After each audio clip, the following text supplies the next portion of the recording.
Poor మండలం ఇప్పగూడెం గ్రామంలో ఇంద్రమ్మ ఇళ్లు విషయంలో ఓ నిరుపేద మహిళకు కష్టాలు తప్పడం లేదు.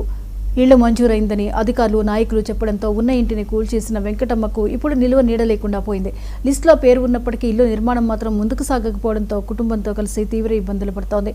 అధికారుల చుట్టూ నాయకుల చుట్టూ తిరిగిన సమస్య పరిష్కారం కావడం లేదంటూ కన్నీటి పర్యంతమవుతోంది.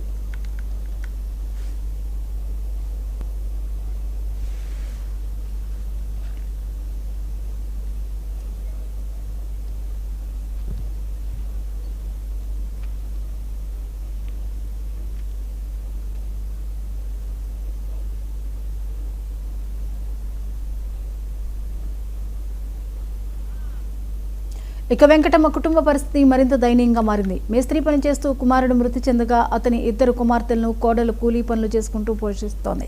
ప్రస్తుతం సొంత ఇల్లు లేక వెంకటమ్మ, ఆమె కోడలు, మనమరాళ్లు తీవ్ర ఇబ్బందులు ఎదుర్కొంటున్నారు.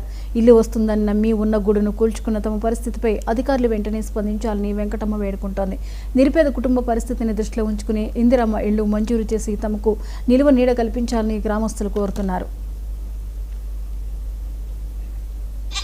అటు వచ్చినా కానీ ఆగినాం, రోడ్డు నీళ్ళు కాంచేది ఆగినాం. ఇక గోస మా గోసతోటి ఇల్లు మళ్ళీ కాగితం చుట్టూ వస్తే మళ్ళీ పొయ్యలు జాగా 4 మూలలు అంతా ఉండాలని కొలిపించుకొని ఇంకా ముగ్గు పోసుకుందామని భోజనం అయ్యా.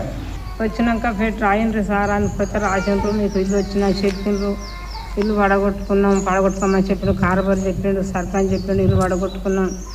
మళ్ళా గోడలు సుధా పడగొట్టుకోరండి, గోడలు పడగొట్టుకున్నాం. మన కూడా తిరగలేకపోతే సంవత్సరం వెళ్ళ తిరిగిన సార్, నేను సంవత్సరం వెళ్ళ తిరిగినా కానీ వాళ్ళకు న్యాయం లేకుండా లేదు. ఇంకా 10 రోజులు ఆగాలంటే మాకు ఉదయం వస్తకు మాకు బాధ అనిపించి పోయినాం సార్. జనగం పోయినాం.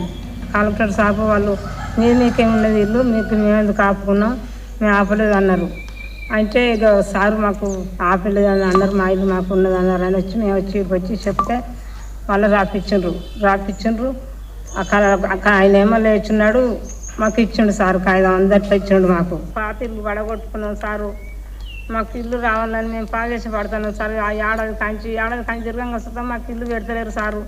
మాకు ఎటు పెట్టి మాకు ఇల్లు రావాలి సారు. కలెక్టర్ సార్ మాకు అక్కడ దాకా వచ్చినా కానీ మీది నీకే ఉన్నదని మీరు అంటారు, మాకు ఇల్లు పెడతలేరు సారు. అందరి పిల్లలు ఎత్తనే మా అన్ని పెట్టి సబ్జెక్ట్ కొక్కున్నారు సారు. మీ దండం పెడితే మీకు అందరికి 10,000 శరణార్థి దండం, మాకు ఇల్లు రావాలి సారు. అటు వచ్చినా కానీ ఆగినాం, రోడ్డు నీళ్ళు కాంచేది ఆగినాం. ఇక గోస మా గోసతోటి ఇల్లు